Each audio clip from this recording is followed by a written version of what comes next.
Hello there, welcome back. We're delighted to see you, and this is week number 2 of shooting for the grade. And we've got our panel of experts. Welcome Diego, Genaro, Maximus, and Anthony, and welcome for the first time David, Genaro and David from Canon, joining us specially for these 2 weeks. Hiya. So thank you so much for joining us. I gave all the big introductions last time, I think, but essentially, Genaro and David are the super experts from Canon who are keeping us honest, actually correcting us when we go off road.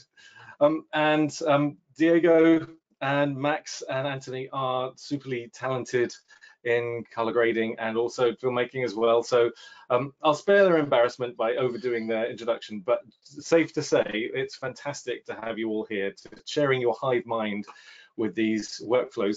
As on this week, we're carrying on our discussion where last time we were talking about hybrid cameras, and we're kind of talking about a comparison that with more cinema cameras and pros and cons and what you would do in any particular situation. And the answer, of course, to any workflow question about that is it depends, and then that kind of informs our conversation. So we've got a number of technical things to share with you, as well as visually and looking at clips and how the cameras affect the grade and that sort of thing. So we're carrying on with that. But just a couple of bits of housekeeping right at the beginning. The one is, yes, we're recording this session again, and you can find all the recordings on our YouTube channel. So go to Maxon Training Team at YouTube, and then you can see, here we go, here's the one from last week, shooting for the grade. And in fact, if you click on this, here's a little tip. You see not only the whole presentation, but all the various links we mentioned during this session.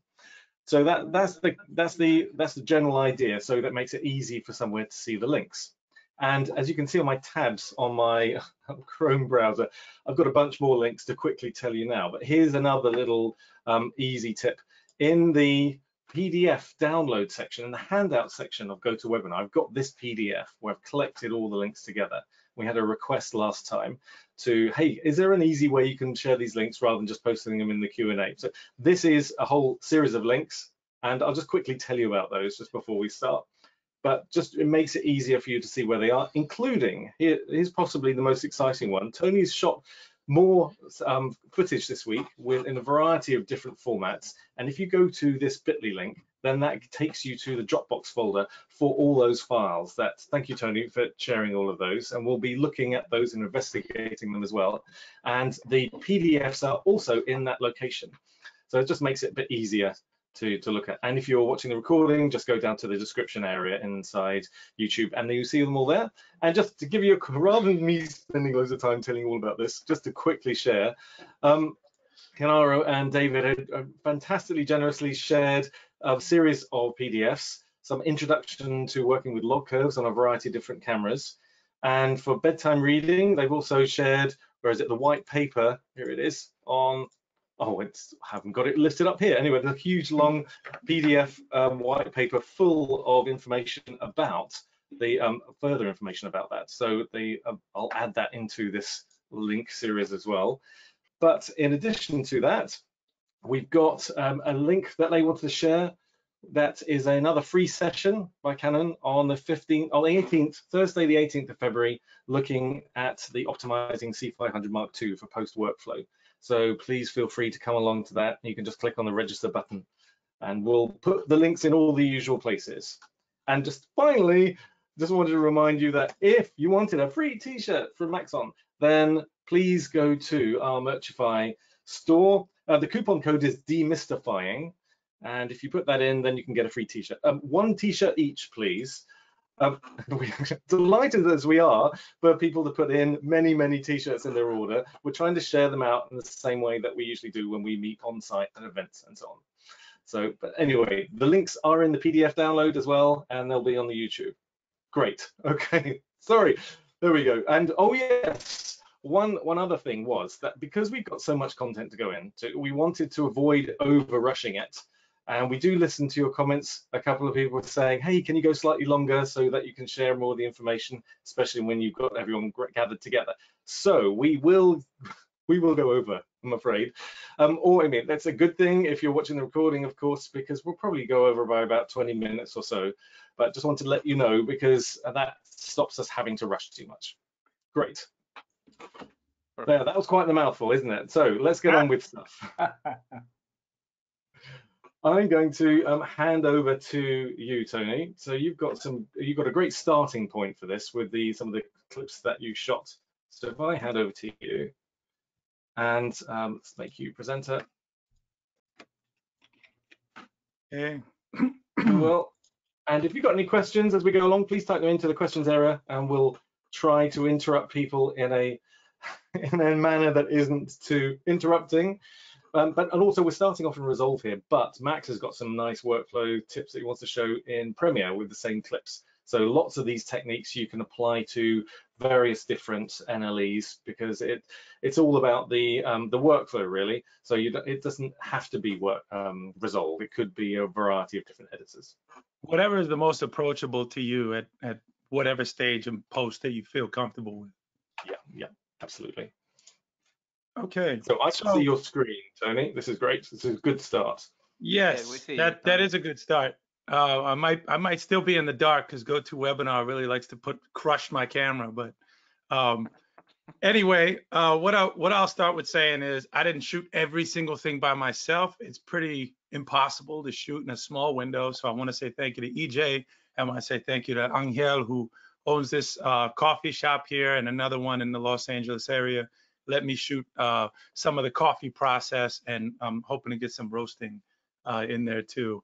But yeah, never shoot just by myself. I always have somebody giving a hand. So I want to thank EJ and I want to thank Angel. Just to show the kind of stuff that we recorded, we did the same shot in 4 different color profiles, minus the Rec 709 standard profile that most people just shoot straight to TV kind of setup where everything is in place. We shot either for HDR or we shot for a grade so you can bring it up to an HDR standard. So I shot the PQ mode and I shot the HLG, the hybrid log gamma, right? I want to say hybrid log gamma, and please correct me if I'm wrong. And then I shot the C log, the Canon log 2 and Canon log 3. So let me just step through here, and I'm gonna move through this kind of backwards. So this right here is our hybrid log. Tony? What's that? Which cameras do you use? Yeah, sorry, thank you. So we were using the C300 Mark III, and we were using the C70. So C70 is a brand new camera to the market. It's this really interesting, easy form factor. It's kind of like a little box. So basically, the C70, the most easy way to describe is just a compact run and gun, almost like cinema camera. It's cinema centric. It's not a hybrid camera like we were talking about last week with the R mirrorless lineup. It also utilizes the same cinema sensor as the C300 Mark III. So that's one thing to be aware of for a lot of customers out there. And I will pick it up and bring it over here once I'm done sharing my screen and somebody else. David's got it in his hand, I think, right there. I will showcase the difference between both. That one is pretty big and girthy, and the other one is this smaller form factor. And to be honest, I really lean toward the C70. Was my personal favorite when we were shooting this. I've shot enough with C300 over the years. Still love it. Still amazing. But the C70, I think, was an excellent form factor to jump around this little coffee shop. So let me just show you here. So this right here is the hybrid log, right? So this is the HLG, and you can see it's kind of saturated, and you'll be able to see kind of like the difference when I flip through. So this is HLG going back. This is PQ mode, right? And then this right here is Canon log 3, which is slightly more crushed of an image for a log image, but you don't need to do as much work to the grade to kind of get what you want. And then this one right here is the C log 2, so Canon log 2.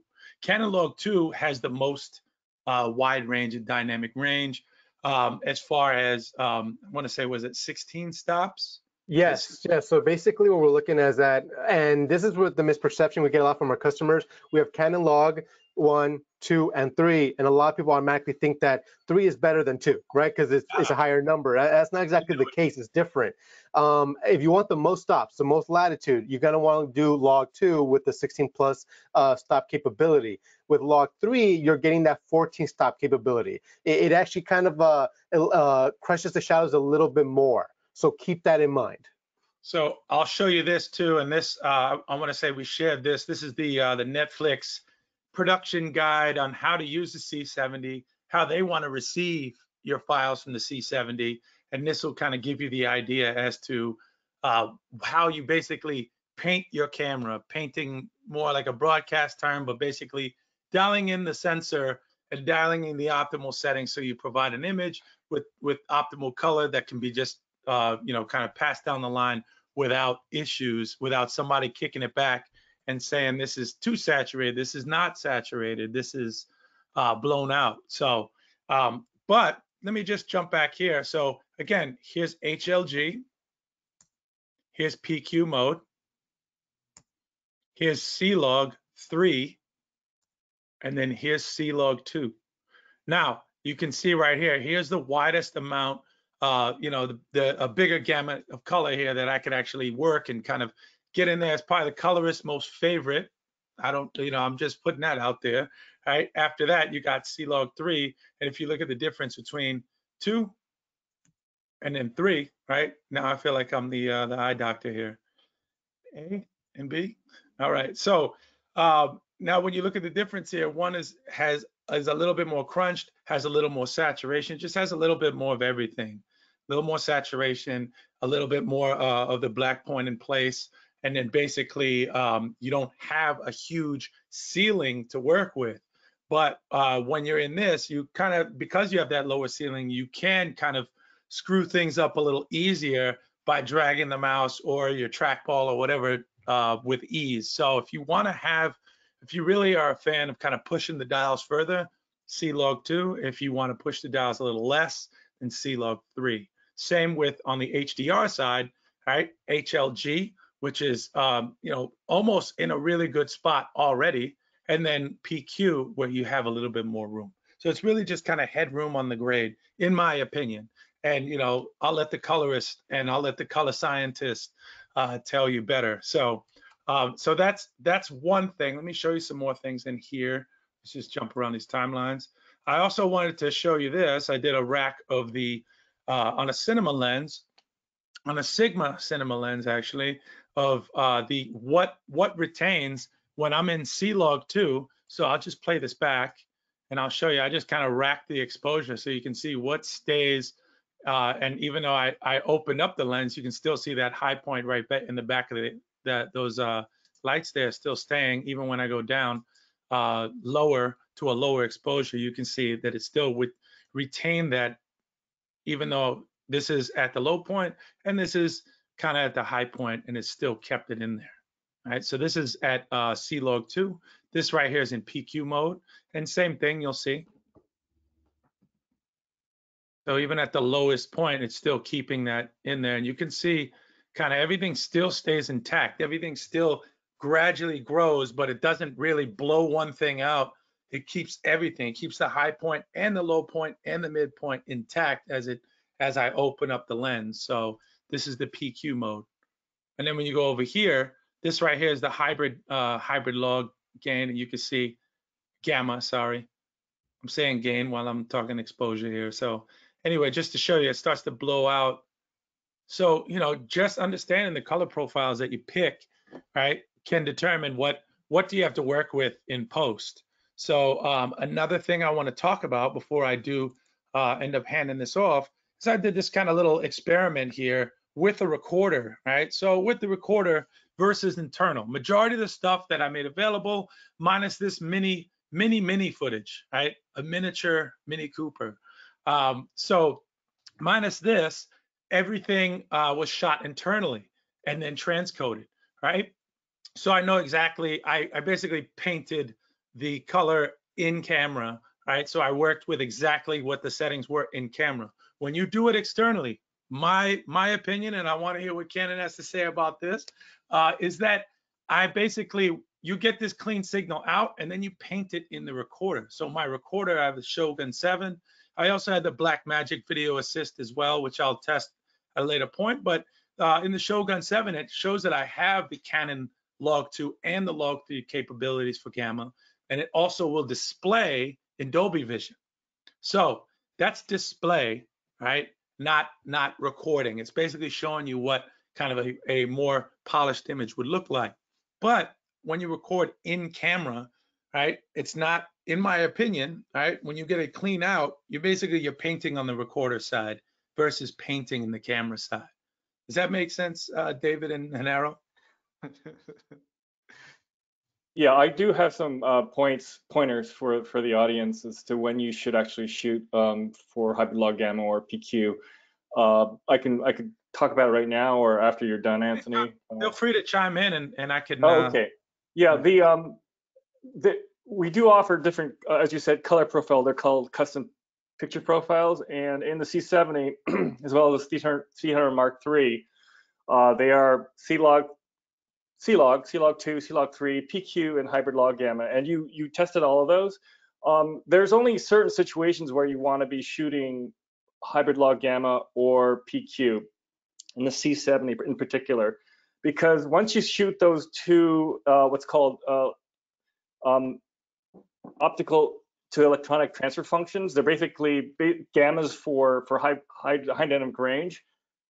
You won't have as much flexibility in post if you are delivering for hybrid log gamma or for Dolby Vision. Like if you are specifically requested for material and with hybrid log gamma or PQ encoding, PQ is the transfer function for Dolby Vision, then that's when you would actually shoot it. The reason why you don't want to do that under general purposes is that you have less dynamic range, less flexibility in post-production to color grade your material. So most of the time, unless you're specifically asked for that kind of encoding, you just want to be shooting with either C-Log 2 or C-Log 3, or if they want Rec 709 specifically for a fast turnaround, in Rec 709.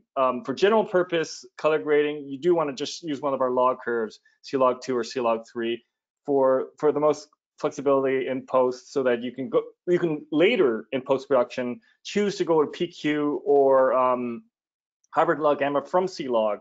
We have lots available. DaVinci has lots available.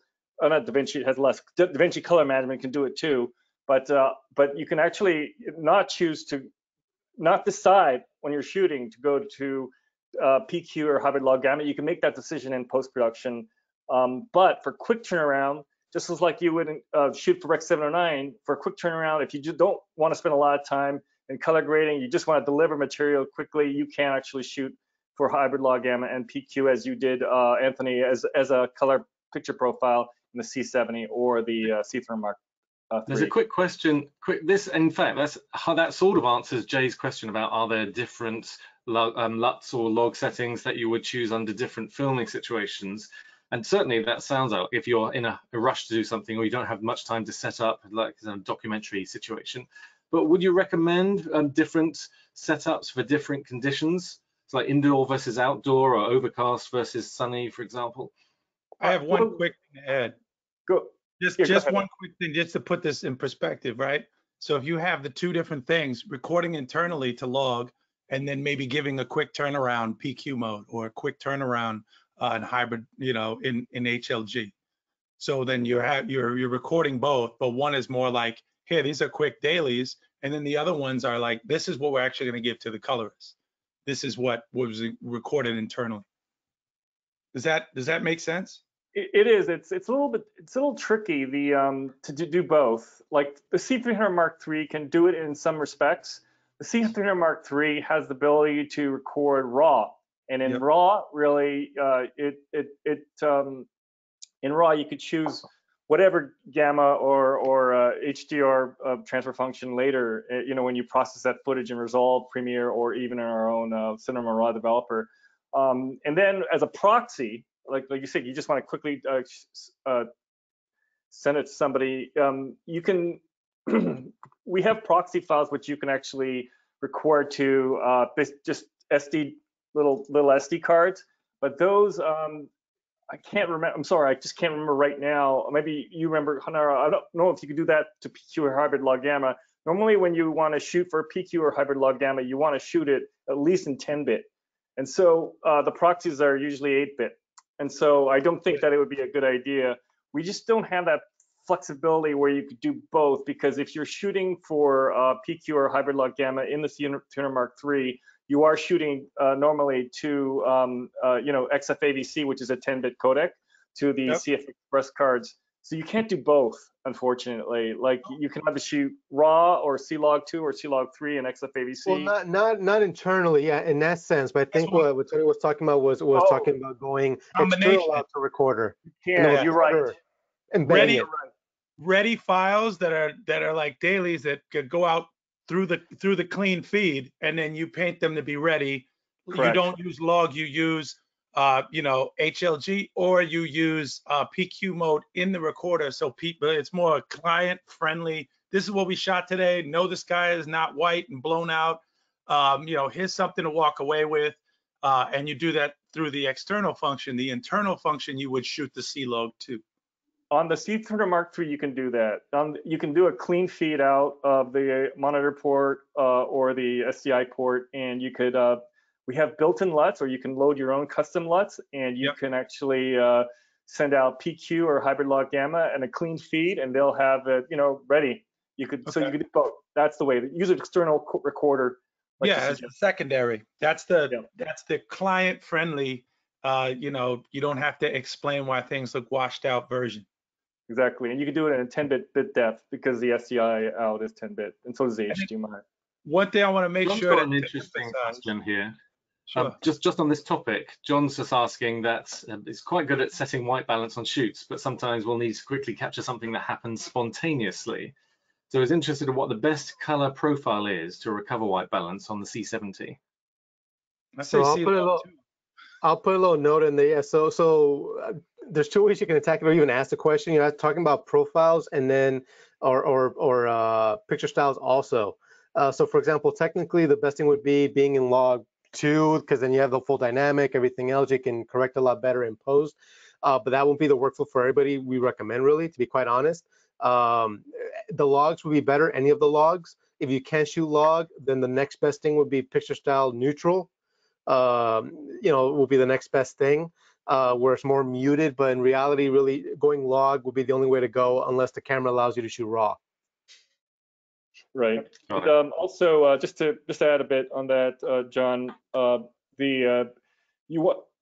white balance is really part of the whole what's called colorimetry for any of the color gamuts that the cameras can use. So normally when you have color problems, the better way to fix those is when you're shooting with a wider color gamut, because if you're shooting with Rec 79 and you screw up your white balance, which is basically your color, because that you're trying to neutralize your color, to fix it, you can have much more like maneuvering space or just more volume to work with when you're shooting with Cinema Gamut or BT 2020. So I would suggest, again, like unless you're really asked for Rec 709 for quick delivery, shoot in a wide color gamut, and it'll just help you later to really kind of vector in your colors and really kind of tune that to the best of your color grading ability later. So just to reiterate and just to kind of flush it out, right? External, if you want to do anything fancy and bake in your color, right? Internal, go log as kind of a go-to. If you want to have the flexibility, if you know that it's going to be edited and somebody's going to do color on it, or you want the flexibility to get the most out of it, choose the log profiles internally, go external to a recording source, and then choose something that's a little more baked in, like a 709, like an HLG or like a PQ mode. Can I ask you a side question, David? It's on ISO, and it was kind of relating to the darkness that was in the previous shot that Tony had on the Mini, but you could apply it here as well. Is there any particular recommendations for ISO and combating and balancing that with noise in terms of detail and exposure? Genaro, do you want to take that one or? Okay. Oh, me? Okay. It's all you, homie. Okay, yeah.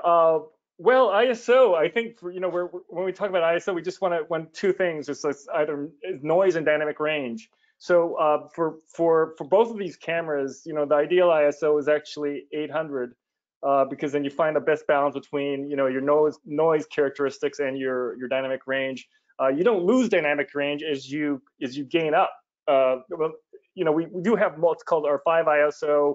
We don't have dual ISO in these cameras. They're both very similar in terms of their ISO, their noise characteristics, because they're both use what's called DGO, dual gain sensor. But I wouldn't confuse dual gain with dual ISO, which a lot of our competitors use as a marketing term.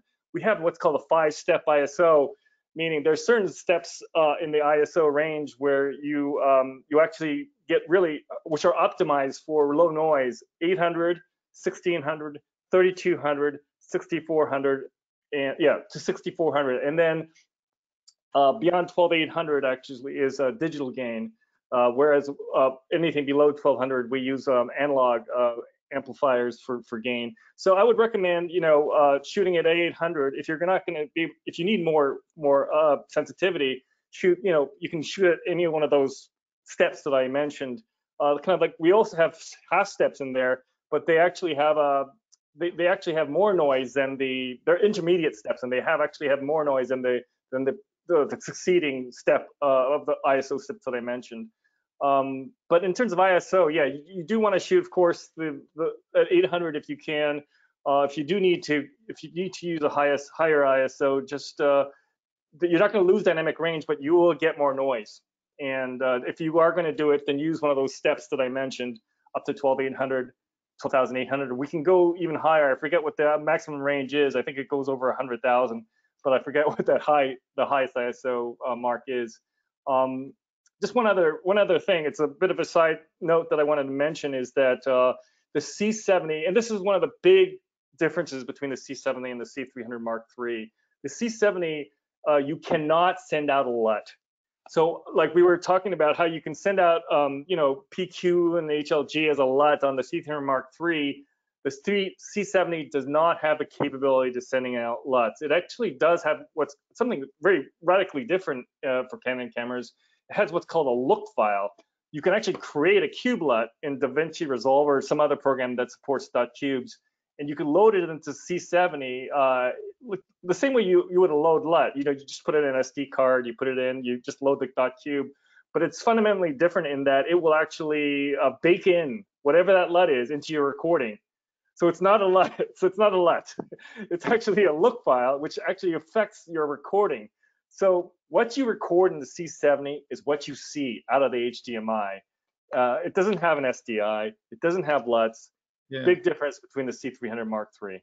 I'd like to add one thing to what you just said right there, and just to kind of emphasize that that's not exactly a tipping point, because it doesn't have that. Majority of these recorders, actually, like the Shogun, has all the Canon Gamma, has all these looks already built in, and they accept look files, so you can actually LUT files, so you can actually load a LUT on most recorders, most monitors, small HD monitors. A lot of all the main brands, you can actually just do it externally. So it's not necessarily a down point, and it's not a tipping point. I think it's kind of, a lot of people that I know will actually do it on the recorder or on the monitoring system, whatever it is, and just kind of make a sidecar file that they load into their monitor or they load into their recorder. So thank you, Anthony. Yeah, that it's not available on the C70. Yeah, thanks a lot, Anthony. I should have followed up with that note, because a lot of people, a lot of customers really are disappointed that there's no LUTs. What do you mean there's no LUTs? We can't even monitor. That's not everything. Yeah, but that's the solution. Is you load the LUT in your display device, in your recorder or your external monitor, and that's how you can actually view the proper the look, because C-Log is not a display reference look. It's actually it's a recording profile acquisition. So you absolutely should be looking at it, not in log, but in one of the display reference colors and also a display reference gamma. Like and toggle it, have, you know, especially a toggle function to where you can see that you're exposing correctly and you're not just kind of blowing something out, or it looks like it's blown out when you're in, you know, you have the LUT toggled on or toggled off.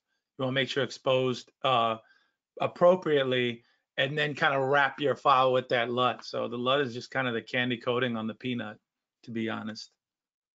John had a quick follow-up question about ISO, and he's saying that he's getting more dynamic range in the shadows at a lower ISO at about 200, and it seems counterproductive in some respects, but it seems to work. So what's unique with our ISO and the way our sensors work and the reading out of it, this comes from the predecessors and still to the current cameras. So what we're looking at is those 14 stops, and when we say that perfect little midpoint on the ISO, like what David was saying with 800, that's when we're saying that you split down the middle with that 18% gray. You got that 7 up and that 7 below, right, on your highlights and your shadows. When you go less than 800, it starts catering more to the actual shadow. So you actually gain up to, and David, correct me, I think about 2 stops more in the shadow once you go all the way to the bottom on the ISO range, I believe. So you're not getting more dynamic range in general. It's just moving more towards the shadows as you go lower on the ISO. And a quick note, also answering the previous question on what's the perfect one, it also depends on which gamma you're also in. So on the C7, I believe we say that if you're in HLG or wide 709, we would actually recommend ISO of 400. And if you're Rec 709, like actually shooting just in that limited 709 gamma right there burned in, then at 160 ISO is where we're rating it at. So it also kind of depends on what log you're in or what gamma you're shooting in. And I will mention one thing. All the stuff I shot was either 1600, 800, and we experimented here and there with 400, but majority of it, if it's inside with optimal light, I'm at 800. And I have the slates, and I can, maybe by week 4, I will provide slates. But the slates are 800, 1600, and 400. So, and then on the recorder in the darkness on the mini, I think I did, at one point I tried 2000. But I didn't go any further than that. And I know you can push it with 32. You do start to kick up a little bit of grain and a little bit of artifacting. You'll see little dancing pixels, but it's not so terrible. A quick question on zebras, however you say it, and that kind of helper. And Greg's asking, should you use it? Should that be part of your workflow? I think that's everybody will give you a different answer in here. It is for me when I'm lighting a scene. It's my safety net. I use it more of a safety net, knowing I'm not blowing out where I shouldn't be blown out. But every DP, I guess, has their own style of how he or she uses the zebras for their exposures. I like the waveform. For me, waveform and like just kind of seeing where levels are. That's kind of, zebras are great, but at the same time I feel like I'd rather look at a waveform than looking at zebra. Tony, you know you've got your images on the screen here. These are the shots, the coffee making shots that we've shared in the download link. Do you want to just say something about the lens on here as well? Oh yeah. So on these, I have on the C70, we have either the 50 mil or that's the 50 mil 1.2 RF mount lens. So the C70 is a new type of mount. It's the RF mount. And Canon can tell you more about the RF mount, so we shot with the prime 50-1.2 RF mount lens, and then we shot with the 2470 RF on the C70. On the C300 Mark II, we shot, let me see, I'll pull these ones up, these exteriors here. Right? C300 Mark III. Yeah, sorry, what did I say? Mark II, that's the older one. Yes. I've shot so many times with it, so forgive me for that. Mark III. So with the C300 Mark III, we shot with a Sigma Cine lens, a 35, and they have a 35 Classic and they have a regular 35. This is their cinematic 35 Prime. So that's what we shot all the exteriors with on the C300 Mark III. I got it right this time. All right, so but yeah, so for the most part, we stuck with primes. We did at one point switch to the 2470, and the 2470 I want to say is a 2.8 versus a 1.4, 1.2. So the lenses we use, I can type it in the chat too as soon as I hand this off to either Diego or Max. But I can type in exactly which lenses, and I will bring the cameras into shot and show you what the cameras look like as well. But while I'm sharing my screen here, just to kind of highlight that, but all the exteriors here, these are C300 Mark III. And honestly, it was just a timing thing. The only reason why, you know, to shoot this many clips that actually made sense and go through all the profiles, two of us were shooting, and you know, we just kind of framed the shot, and you know, interior mostly 1600 and then 800 ISO, outside 800 ISO. And I want to say 1 or 2 or 400, but I like leaving the camera at 800 because most cameras, the sensor is rated at 800. Even with all the different brands, you'll find that 800 is a good base ISO ASA setting. So that was it. In fact, that was an excellent segue to jump into the kind of post side for a little bit, in terms of how you might treat these and how the different options are available depending on the different formats that you're shooting in. So I think you had some things, Max, in Premiere that you wanted to share, didn't you? Yeah, I would like to show you how you normally grade this footage, and let's take a look at the footage together. Let's just sending it over to see you. The difference. Please. Yeah, let's see the difference between C-Log2 and C-Log3 file. So did you see my screen? Do you see my screen? No. We do. No. Yep. Yes. There we go. Yes. What? I don't see it. Okay, I see it now. Now you see it. Now you don't see it. Where's Diego? So yeah, I'm here in Premiere Pro. So for example, if you are editing in Premiere Pro and you want to optimize your workflow for Rec 709, so here I have like the same timeline as Tony and Diego. And here, let's take a look into the C-Log2 file. So some colorists like to work with LUT. Some colorists like to just correct the footage without LUT. So what is the difference between the two? I guess you can, in my humble opinion, I guess you can shorten your workflow by speeding up your workflow by just using the LUT, because it will bring your image to the correct look, like instantly, just like that, as simple as dropping the LUT. So for example, here let me show you the C-Log2. Here I have a Colorista only with LUT, only with a C-Log2 LUT.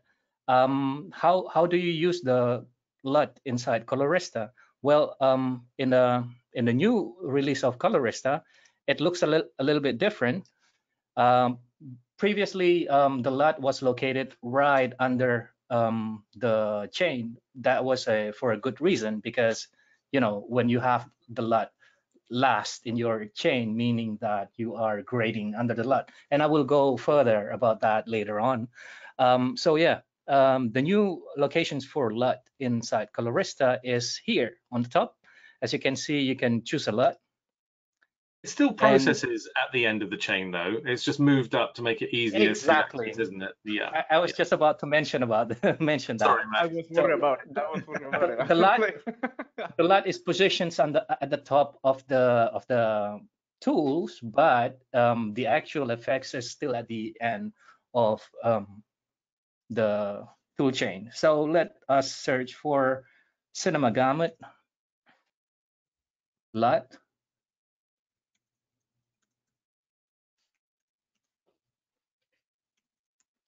Is that by the way, fancy I new have to browser mention that's in Colorista that you're using there, Max?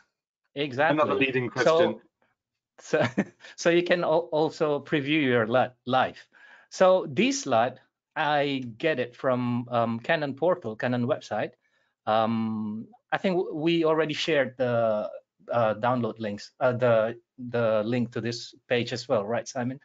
We did, So, but we'll share it again. All right. Yeah. Here you can find some Canon lookup table, and I literally just download everything and put it into my Colorista. And how do you do that? I mean, in Colorista, you can as simple as use this button, and then you locate the LUT. So I want to use the LUT to transform my image from Canon Log 2 to more BT709 color space, and I will just use that.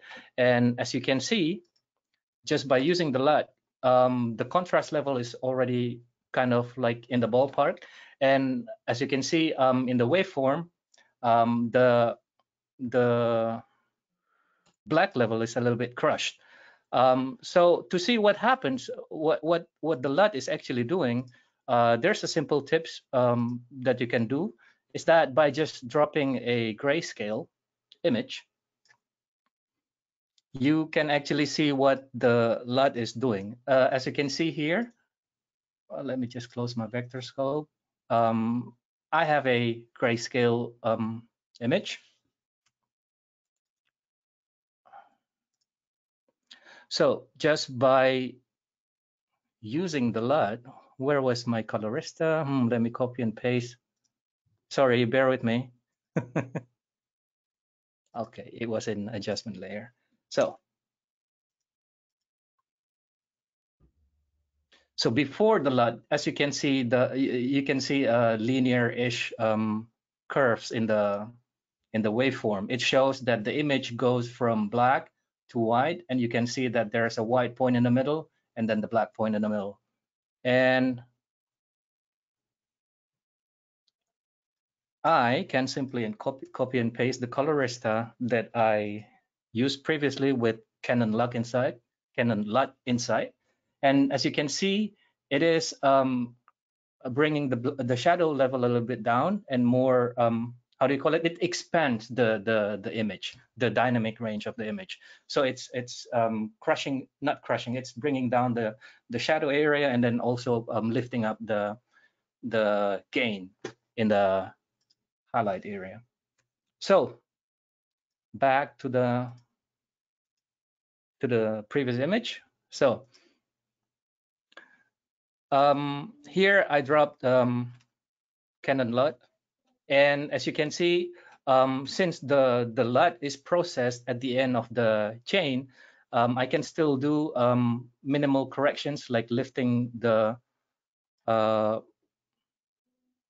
shadow, and I'm just putting it right at the 0 level, and then I can also drop down just slightly the highlight. Why the LUT is really important to be put at the end of the chain? It is because, as I mentioned before, you need to grade under the chain under the LUT. So, for example, if I drop another Colorista,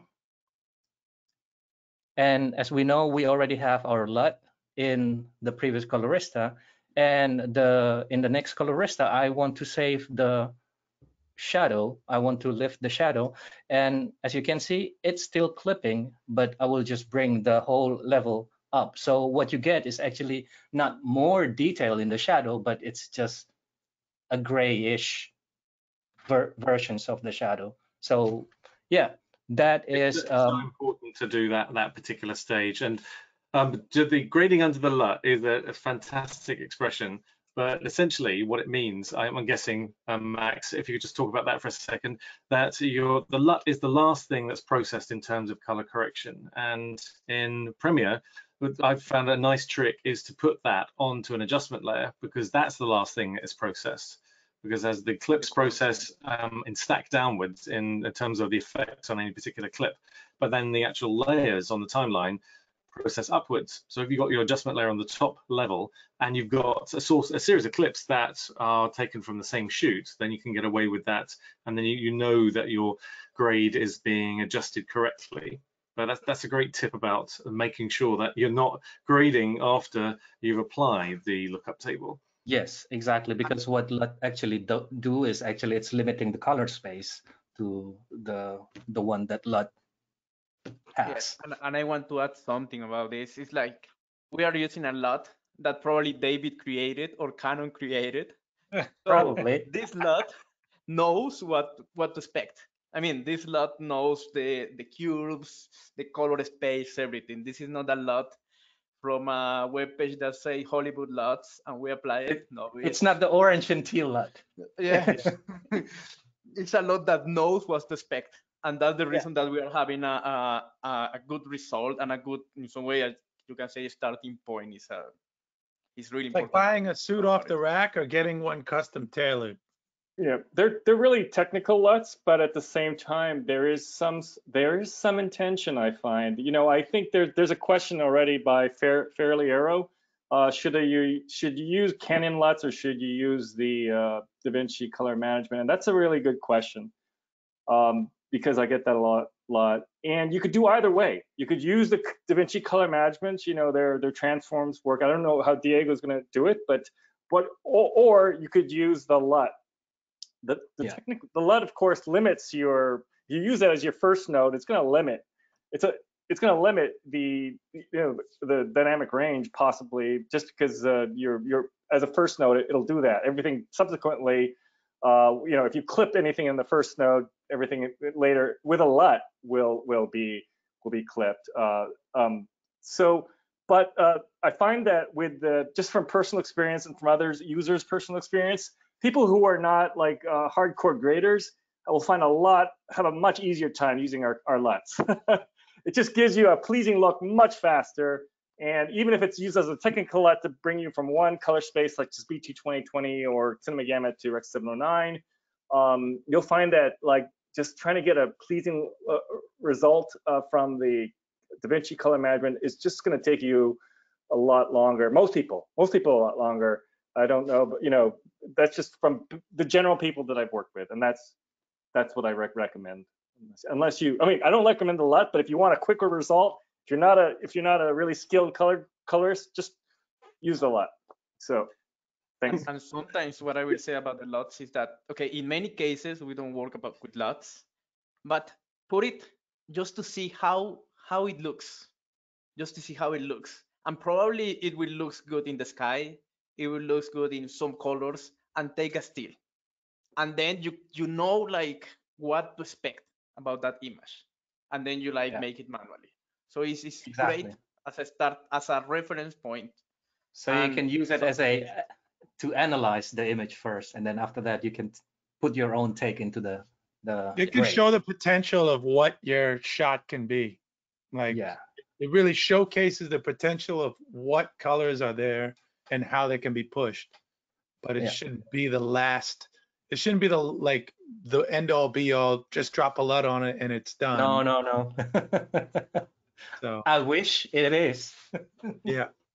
It always depends though how much time you've got. If you've got to then check something out to broadcast and you have to fix something, then it depends on the time I suppose you've got previously as well. But I wanted to ask you, Max, about the color workflow in Premiere, because Resolve has the capability of doing wide color gamut and ACES workflows.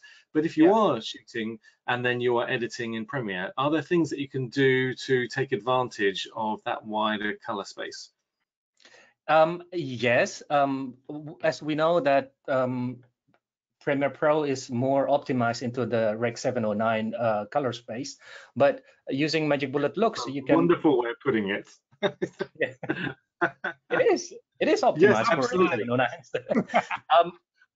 709. When you are using Magic Bullet Looks, however, you can still use the extra dynamic range to your of your image, especially if you are working with somebody in Resolve. So for example, you are an editor and you want to establish a look for later on that the colorist want to use in Resolve, that for example, Diego can go further with the look, but I, as the editor, I can just simply, hey Diego, I want to establish this kind of look.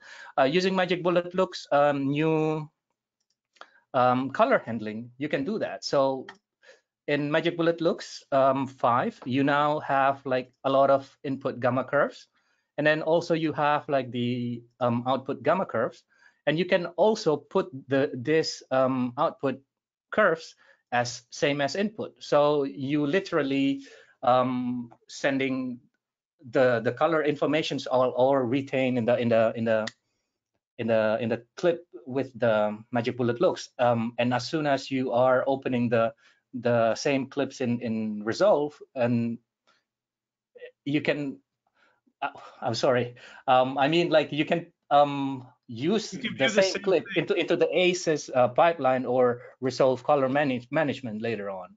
You can transfer your idea from Premiere and convey your idea to the colorist in Resolve, because Magic Bullet Looks is available inside of Resolve, which can be applied as a node or as an effect inside of the editing page.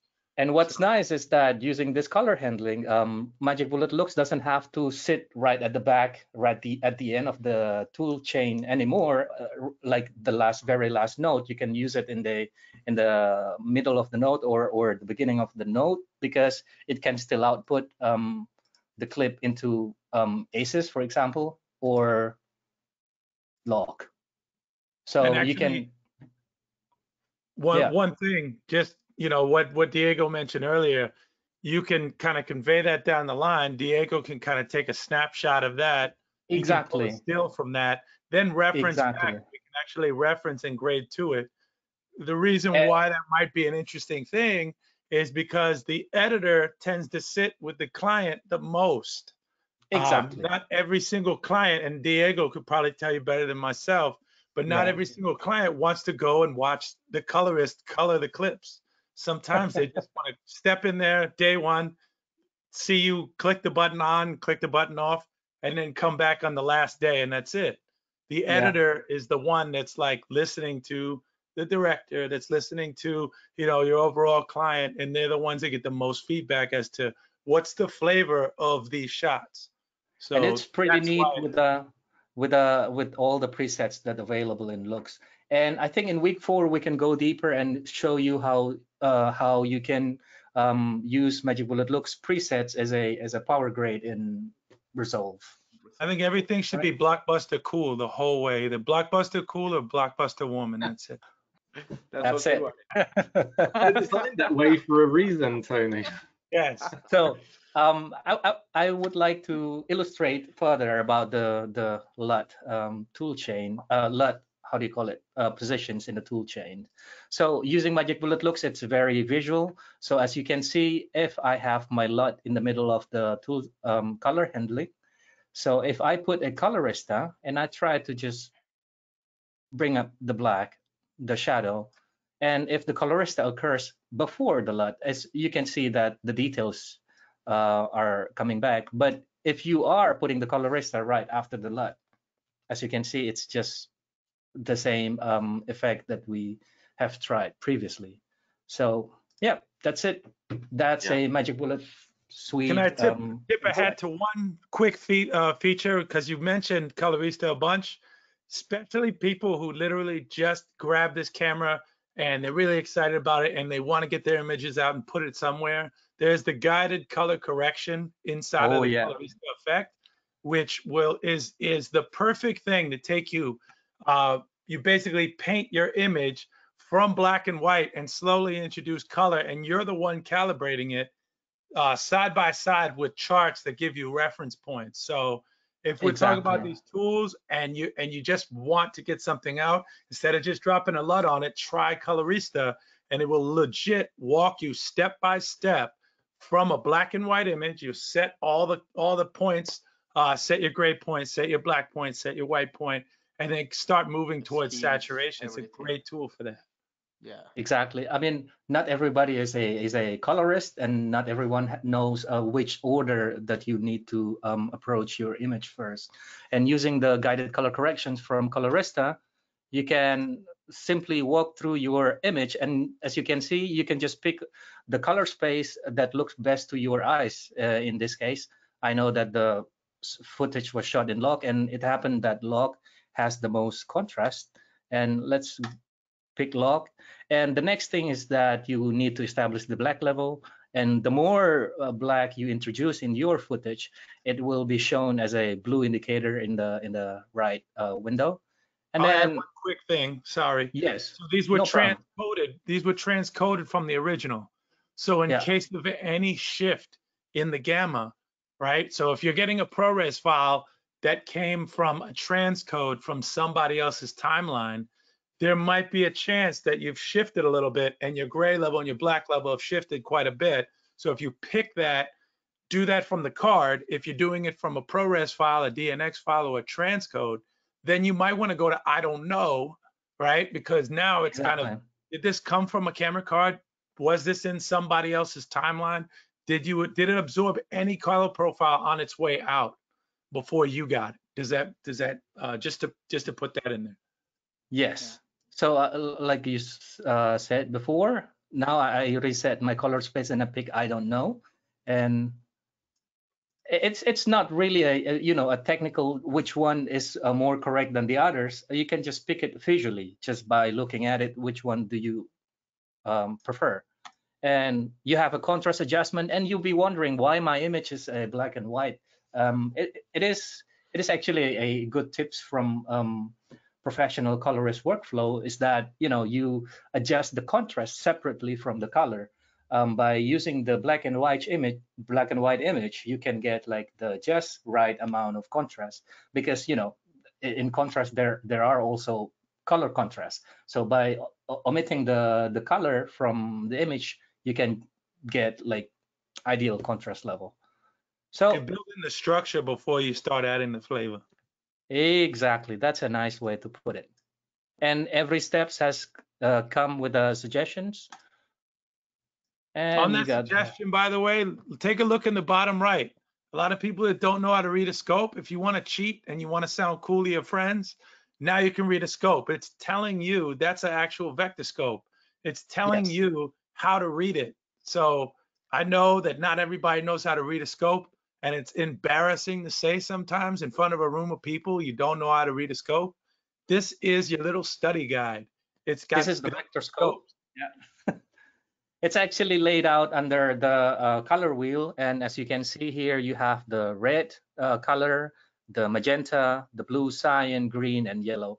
And here you have like the I bar, which is where the skin tone lives. So as you can see here, as I introduce the temperature, more of the color is shifted into the orange. And as I mess around with the tint, as you can see that the color is shifted a little bit more to the green side. And what's nice inside the guided color corrections is that you can just simply drag in the waveform itself. So I hope that helps. Yeah, that's it. And Diego will show you about the DaVinci color managements and also how to set up ACES. Right, Diego? Good, perfect. Yes. So the first thing I want to say is that as I said in the last webinar, is that every time you have a new camera, search about that camera. Search about that camera. It's like, I mean, I always think that in color we are like cooking. So if you don't know what are the ingredients, how can you color? How can you grade? So that's always my philosophy. Check about how's the camera. Read this awesome document that Canon is sharing us. Watch this webinar, and if you have David phone, you can call him. We'll provide it in the Q&A panel. Oh, hey Max, I have a question. Just quick, if I could just we read the Magic Bullet Colorista. That's amazing. You know how far it's advanced. For ACES output, does Premiere itself without Colorista give you the ability to export an ACES color space? That I have to dig deeper. No. I don't think so though. That's pretty amazing. So in that pipeline, is it? I'm just kind of, I would be worried that, okay, well, Premiere and its export features would be kind of somehow not able to, would limit it somehow, but I don't know. It's just a technical question. Maybe, you know, some point I'd like to verify with you. That's really cool though, that it could actually export an ACES 2065, which is the color space for ACES. Cool. Yeah, it's something that we have to test. Yeah. Yeah. It's part of many different workflows. If your final output is in Premiere, and as you mentioned before, David, you have to go to Rec 709, then you can kind of use it as a delivery mechanism. But there certainly are many more capabilities in Resolve. And so we see a lot of editors doing the workflow that Max was suggesting about prepping something, getting most of the way there, having the look, as Tony was saying, sitting with the client, developing how it was going to feel to them as a storytelling device, and then finishing it off in Resolve. So it doesn't really answer the question. That was an "it depends" answer.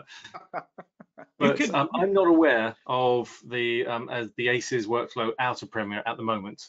But my guess is that is something, since the industry is it asks us regularly about, hey, can we have ACES in Cinema 4D, for example? So it's something that we're looking at too. So I would assume the same. Quick question from John, or more of an observation just before you jump into things, Diego, was that as great as looks and color guided correction are there any policies in Maxon or the wider industry to limit the amount of user-friendly features to protect the revenue of professional colorists and editors? Where are we headed? Seems there one day might be an AI grade my footage button, and that would be too much. The answer is, the quick answer is, John, is that these are tools aimed at everybody at their particular workflow. And in my experience, the advantage of these tools at the I want to say lower end, but I don't mean lower end. I mean the faster delivery mechanism workflows, put it that way, is that it helps more people get introduced into grading and helps more people consider and get better quality. This isn't a competition that I've experienced against the professional colorist or professional photographers, because there's a different delivery requirements and different delivery for broadcasters as well. So I see it more as a democratization of these capabilities and useful for people to learn about what's possible in color correction. So I don't see it as a competition. Exactly. And to add in a little bit, on from our side, we've gotten the same feedback from a while ago with cameras, with professional high-end cameras from our photographers, saying you're making it too easy for consumers. Almost every shot can just look pretty. You know, it's like, well, yeah, it exposes more individuals to a world where they couldn't get into before, but it's still. I can give, but I always like to make the comment, I can give my mom my 1DX, you know, and my R5 and a $5,000 lens, and it's gonna look like my mom shot it. You know, it's not gonna be incredibly like high in lighting and framing and everything. It's gonna be well exposed, I can tell you that, you know, because of the automatic features. So the reality is that once we keep making it more convenient as a professional, our job really is to keep pushing that envelope, to keep pushing that ceiling to like, okay, now what can we do with this now? How can we make it more different and unique? And I think that's part of just being a professional, making fun, is making a new challenge for ourselves. Professional products are always gonna like be at the mountaintop, and then everything else is still gonna they'll all go up in parallels. As the chips become better, you know, the images get better, the consumer camera, the phones are gonna get better. But then the middle of the line cameras will get better. And then the professional camera will always keep climbing, but it's really that fine detail that kind of separates the professional from the consumer. When you have 420 color space versus 422 versus, you know, having true HDR versus a HDR-like image. One quick thing, just because we reached the top of the hour, just in case you joined us just after we started, we're allowing ourselves to overrun so that we can let Diego show us some interesting workflows in Resolve, so we didn't just like rush through everything. The recordings are available, and the links are in the Q&A, and you can find the links in the YouTube site as per usual. But I just wanted to mention that if you are still with us, we'll only run for another 10-15 minutes or something like that also. But just in case you had to go to another meeting, I thought it was worth saying it. So let me ask Diego a question before you start. I don't know if you've seen it, and just as far as like to address that question from earlier about like, you know, the person working in Premiere, and it goes down the line to somebody in Resolve. I've seen, and I've done as a typical workflow, all the raw cuts from the actual raw roll, like if it was R3D, if it was Sony RAW, whatever the case may be, Canon RAW, and then transcodes on top. So ProRes all on top on like layer 2, but then everything raw, same cut, same everything, original footage on the very bottom track, and that's what you send to the colorist. And I'm typically cutting the ProRes on the top. Have you grade that, Diego? Yes, and then grade with our ProRes render, right? Yes. Okay. I will ask actually David more about what is the lossless part of that. I mean, because sometimes we have to do that. But or what the happens reverse. with all of these transcode? The reverse. Yes. Sorry, what is the? The question is really kind of grade with the camera original, right? Which works in some senses, but what if your camera original was an H.264, H.265, right? Like you captured on like something that doesn't have RAW, like the C70 doesn't have RAW, but I could turn it into a more editable, friendly format like DNX or ProRes. Like, what do you think about that? Well, I think in a lot of situations you have to, because the C70 it has distinctions in the codecs. One is that it has an edit friendly what's called XFAVC, and that's basically H.264 based. Yep. So it's very it's an older standard. It's 10-bit. It's great. It's a fantastic codec. It's edit friendly, but but the C70 also has, this is unique in our professional cinema EOS lineup. It has HEVC, and everyone knows what a bare HEVC can be to edit. Yep. Because you cannot play it in real time in most systems, even the fastest, unless you're, like have the Mac Pro, the new one, but she's great, and a lot of the newer laptops. It's very tough to edit, so you have to transcode a lot of times.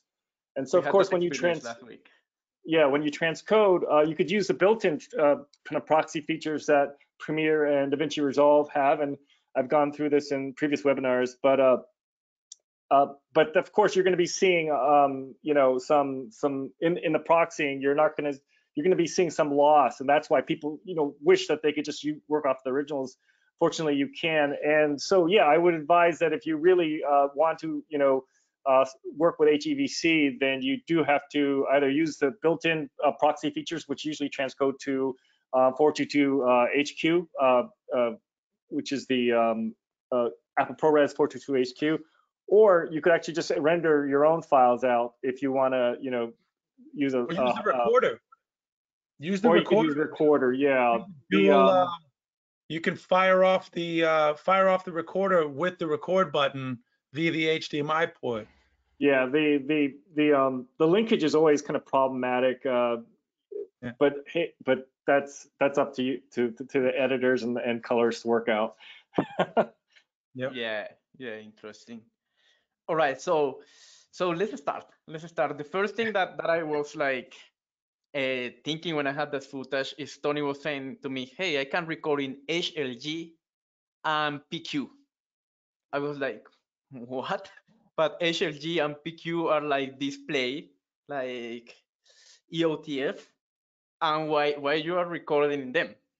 So then I was like, I look at the images and I found them that this one is HLG, this one is PQ, and the HLG is done.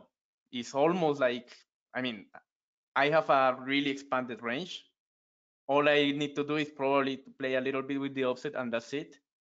And actually, this is from the C300, and with the PQ, I had a little bit more of gray parts, but it's the same, just a little bit more of contrast, and that's it.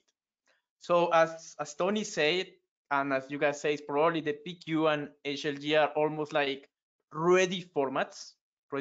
Also, this is, I mean, it's like I don't have like so much like to rescue. For example, I'm going to show you here in the machine. This is HLG. So if you look at the whites, look, here I have some information, but I have a line that I don't have anything more to rescue. So as you say, it's like they are ready to go. So now let's check about the C-Log2 and the C-Log3, right? So this is C-Log2, this is C-Log3, probably the same. You use the same camera settings in this part, Tony? Yes. All right. So as you notice, the C-Log2 is a little bit more, can you say, gray than the C-Log3. But let's see if we can recover some of the information in the C-Log3. And as you notice, we still can recover a lot more information. And for sure, in the C-Log2, we have all the information from that shot, and we can start playing it. One good thing about, let me just go back to this timeline, about what we were talking about, the LUTs and so on, is that, for example, in this shot, I have this is C-Log2, and one good practice is to take a lot, put a lot, then move a little bit the light exposure of the offset, and get a still. That way, you know, like how the colors can be react, and then you can start like playing with them. In this case, I use the offset, the contrast, and pivot, and like get a good starting point. But in some way, the LUT, as you notice, is giving a really like a great starting point. Just in this case, I prefer to do it manually because it was, I mean, it was easier, and it's the way that in most of the case we do it. Joseph, I found something that is really interesting, and I would love to ask this to David, is saturation. Here I have a saturation of 80. If I don't, I have a washout. I still have contrast, but I have a washout like image. What are the benefits or the contradiction to use saturation? Or is it normal to use saturation with log like images because you don't have saturation in log? Oh, you should definitely, if you're shooting with one of our log or curves, you should definitely amp up that saturation because it's very desaturated. Yeah, it's by nature very desaturated, just to keep everything safe. You know, it's just like with dynamic range. They're just trying to make sure that you have the greatest possible room to preserve both color and dynamic range, and so that's why they just keep it low, so that if you do hit colors in the real world which are super saturated, such as LED lights or anything like that, it's all still well within the bounds of the gamut. Could you talk really quick just about the color matrix setting in the log, like log 2, the color matrix for Canon Original, I think it's called, and then oh yeah, just really quickly, because I don't want to take away David's time, but there's in the C70 and the C3 Mark III, there's three settings. There's one called neutral, which I recommend for most general purpose situations. There's another one called video, which is more kind of it's more contrasty, and by the name itself, it just looks more like broadcast. And then the third one is called production camera. And the production camera, people that's the mysterious one. The production camera is meant to, the production camera is meant to kind of look like other kind of cinema cameras out there, trying to match the colorimetry of the other well-known cinema cameras, which I don't want to name. But but if you're trying to match the other ones, use production camera. If you just want to match the colors a little bit better to some of the other high-profile cinema manufacturers out there, but otherwise use neutral to just for the Canon look, for the Canon cinema look. Use neutral. Thanks. I was using neutral on majority of all of these, so C-Log and neutral. Good, it's perfect that. Okay, so based on that, I mean, this is like a starting point. Like for example, for log, what I did was use offset and then contrast and pivot and then some saturation. And I grab a still with the LUT to see how the colors are and then like match it. But you know, right now we have like every time we are asking more about ACEs and about resolve color manage. So let's move to ACEs. Actually, let's move to ACEs with this same shot to see what we can expect. Carl's got a quick question, Diego. He's asking, what is ACE's color space? I don't think this is what is ACE's. I think it is. Is there a particular color space that ACE's represents? You jump in, Carl, if you want to dial in that question a bit more.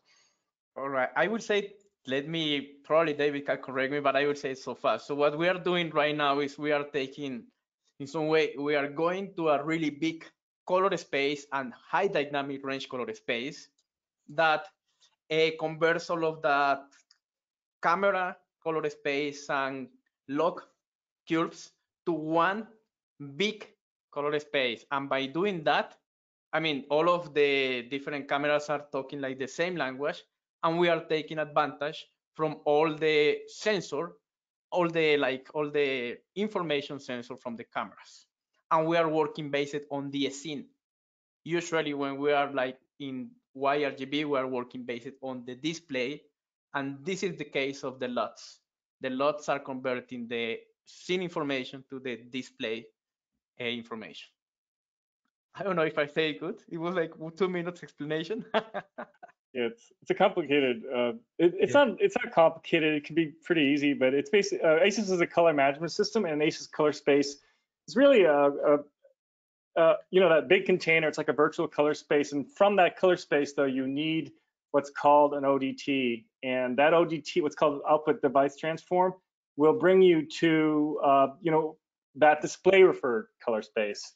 So ACES, you never really see ACES color space. It's that big container, as Diego said, and from that big container, you need, like, say, for example, something to see on your most computer monitors is like a Rec 709 ODT, and you could set that in DaVinci Resolve, and that's yeah. Good. So yes, it's actually, so for example, in this case, the first project I had was something like this, Rec 709 Gamma 2.4. But if I move to ACES, what I'm doing is that I'm actually not selecting any input device transform, because these are codecs. And I need to like select an input device transform manually. And then I'm mapping that image to, in that case, my display color space that is at Rec 709. What I find when I do that, the first thing what I find is that, let me just select this, is that I have this kind of really awful image. I don't know if you notice. This is because it doesn't have an input device transform. So ACES doesn't know how to interpret this footage. So the first thing that I notice is that, okay, let's go to ACES input device transform.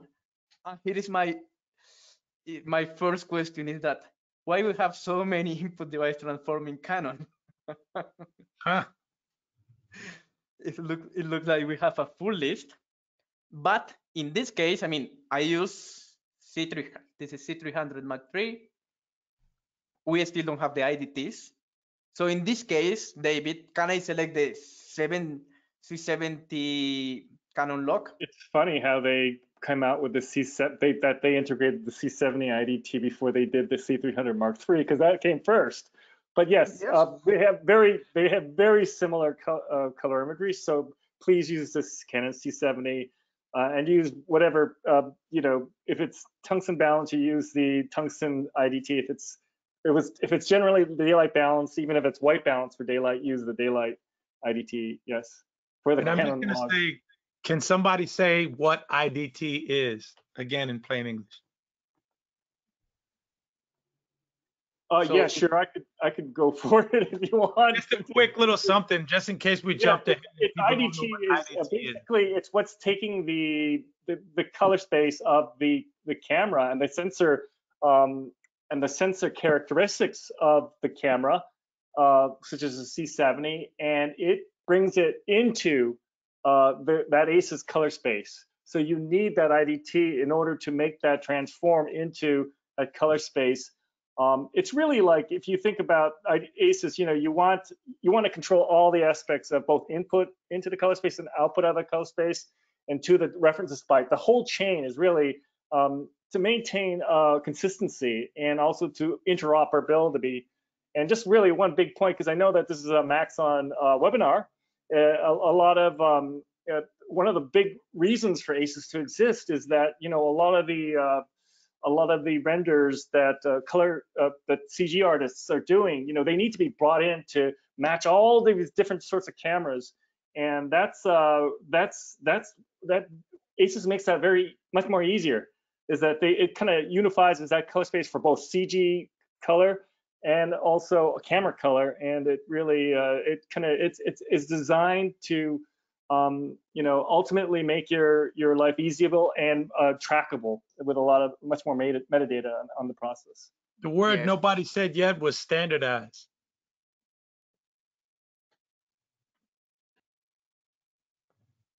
That's because it depends, Tony. Yeah. It's very hard to standardize with so many different manufacturers, color science, all this good. So in this way, what I want to show you is that, I mean, if I just press the input device transform, I have this, like this first starting point. But if I move a little bit, like the exposure using my HDR new controls, I start getting a really, really nice image, easier and faster than just starting like with the YRGB. Because with the YRGB, I had to do a lot of more work to get this starting point. So in this case, to work with the color management, like settings in ACE or Resolve color management, is also to have a good starting point. That is really good. Then what I found is like, okay, this is PQ and HLG. So I was thinking if in this case, Tony, if Tony record everything in HLG and they told me to grade in ACES, what input device transform do I have to select? So this is another question for you, David. What input device transform? Because HLG and PQ is an output referred, you know, encoding, there really is no. I mean, there probably is, but we don't create one. I mean, you could do it, but we don't create one for that. For that purpose, you would presume that if people have already, you know, shot with those two, you know, transfer functions, they wouldn't be really bringing it into ACES in the first place. So, yeah. So this was what I was expecting in that case, because yes, as David said, this is like acquisition already formats. So in some way they are like recorded or how they are going to be. Okay, so this was the first part. And in ACES, the good thing is that I have a lot of latitude. I have a lot of latitude, and I don't have to like play with saturation so much because in this case, it's not necessary. So now let's move really fast to Resolve color management. And in this case, what I'm doing is the timeline color space, the working color space is DaVinci White Gamut. And for the same shot, so what I did was like, okay, first the input device transform, or the input color space in this case. And with the Resolve color management, I have a little bit less options that I think is easier, that I think is really, really easier. So I select this one, the Canon Cinema Log, Canon Log 3. And I have the same, I have like, okay, a starting point, probably because Tony recorded a little bit up, but it doesn't matter because I mean, I have the exposure and I can move it and I can see all of the information. And also I already see like a normalized image, so I don't need to play so much with the saturation that is good. So let me just compare really, really fast, like the starting point of the three options. First, YRGB. So this is like playing with the leaf, gamma, offset, saturation, contrast, with everything to get this starting point. Then the same shot in ACES, just playing with the exposure control in the HDR and nothing more. Look, and then do it the same with with Resolve color management, and this is the same shot. So I mean, it's a starting point. It's not like one is better, one is the other. It's just a starting point. But it's important. It's really important, and it's one of the things we want to cover in this webinar. Is if you are working with Resolve color management or ACES, you definitely need to set up correctly the input device transform on the input color transform. Because or less, if you start working with an incorrect like color space and gamma, probably you are going to destroy your material or you're going to have some artifacts. And many people start like this. So if you don't know what was like the recipe or the ingredients of that log you have it, I will definitely recommend to grade always in YRGB. That will be like the case. I don't know if you want to say something about that in this case, David. Oh, no, that's a great demo. How do you? Sorry, you're the Resolve expert actually. Because can you? How do you work within like both ACES, YRGB, and YRGB? Do you just do it by different? I see you flipping between different timelines. Is that how you? No, I'm actually doing between different projects. Different projects. Okay, that's what I thought. Because I thought, yeah, you have to do it in a different project. Okay, yeah, I just confirmed. You're just doing it a different way. Thank you. Yeah.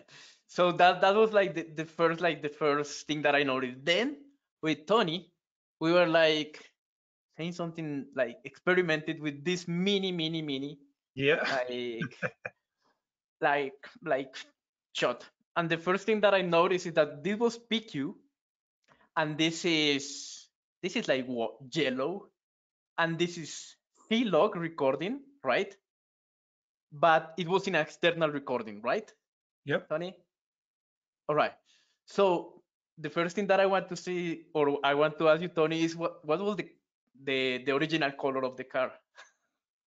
It's yellow, but it's funny yellow? because yeah, that's yellow. It's supposed to be, actually the model itself is modeled after a car that's supposed to be like the more orange yellow, right? But when you push it to PQ, right, it pushes what the original car looks like, but just more saturated. So it is in that flavor, but it's just really saturated. And then when I did the C-Log 2 gamma, it actually looked more like what the original car should look like, is this orangish, orange hue of yellow or whatever, like taxi cab yellow versus just that yellow you saw in the last one. Good. Yes, so that was my first question, because I was like, okay, which one is the original color? Yes. So the PQ kind of pushes the original color in this sense, because it was PQ, but I was monitoring in Dolby Vision, according to what it states in the monitor in the Shogun. Yeah, but probably if you monitor in PQ, the color will be right? Absolutely, yeah. So I was literally just taking some paint from here and some paint from here and just throwing it at the wall. That's what this is. Yeah, so that's perfect. So that was one of my main questions. And also with Tony did this test that is really nice. This is S-Log. Many logs. This is C-Log too. You said it, not me. Thank God you said it, not me.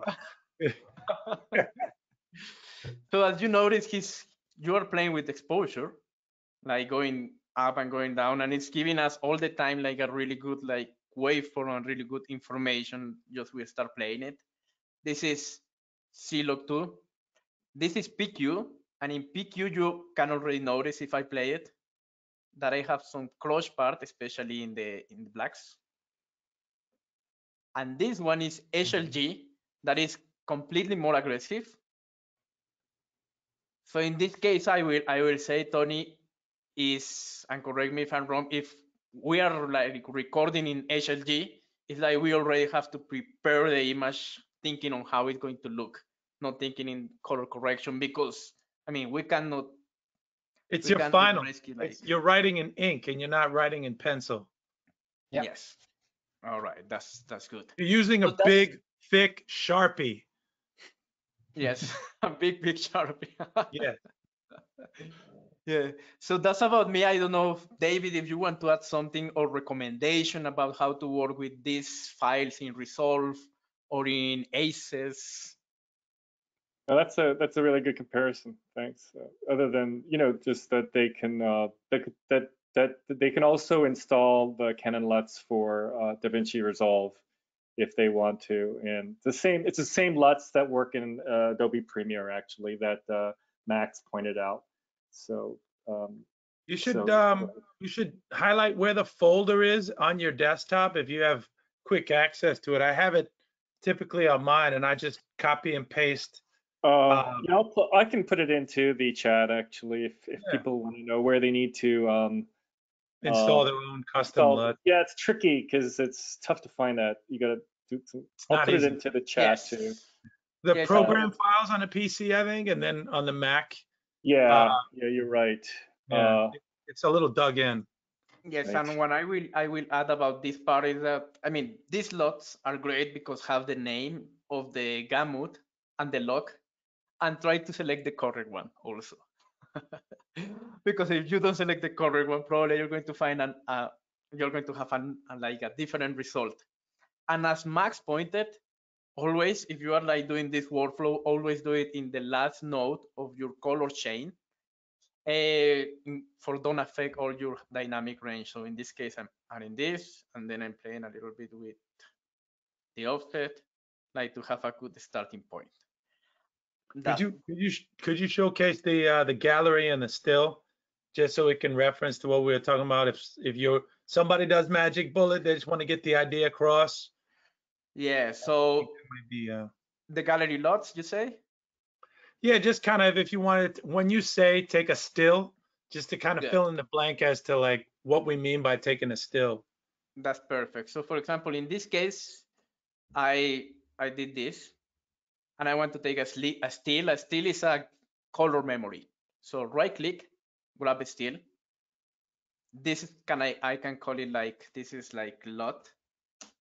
And then if I go to grade this normally, let me just grade it like normally as we sometimes do.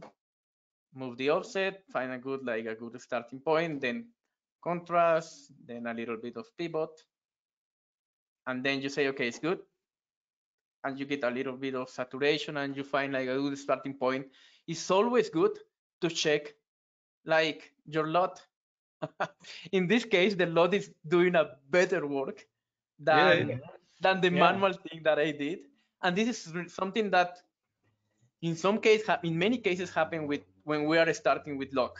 This is one of the reasons that right now I'm starting more with ACES or with Resolve Color Management, because they are giving me sometimes a better starting point than starting with lock. And I have all the information from the lock profiles that you use in camera. I got one quick thing about in camera. If you wanted to do the version of a still in camera, you could, like I said, if you have the external recorder, when you are recording all this, if you're doing that dual record, you can cross-reference to the HLG footage if it was properly exposed, or same with the PQ footage, and now you can kind of showcase that as where you want to go, and now you have a little bit more to work with, and you can cross-reference the two and kind of see the one that's more like a finished product, a baked-in color, and then reference it back to the log footage too. So that's a way of doing stills in camera in a way. Yes, and as you say before, like for example, for dailies, there is nothing more boring than the dailies are in log. This is really boring. So if you can record the dailies in HLG, that is giving you like a good profile, that is better. And finally, what I want to show you is, like I say that, I mean, in ACES or in Resolve Color Management, you have all the information, and yes, you do. Look, I'm moving this part and I have this information. Okay, in this case, there is no more information here. But if I move, for example, here to this part, if I move the exposure, look, I can have all the information from this, like this white wall, that in the case of HLG, I didn't have anything more. Okay, I have a little bit. This is HLG, but as you notice, or as we say, we don't have a HLG IDT in ACES. So yes, I mean, I always right now try to work more and more in ACES on Resolve Color Management, because all of the advantages, and because I feel that I'm taking more advantage of the information from the sensor and the camera.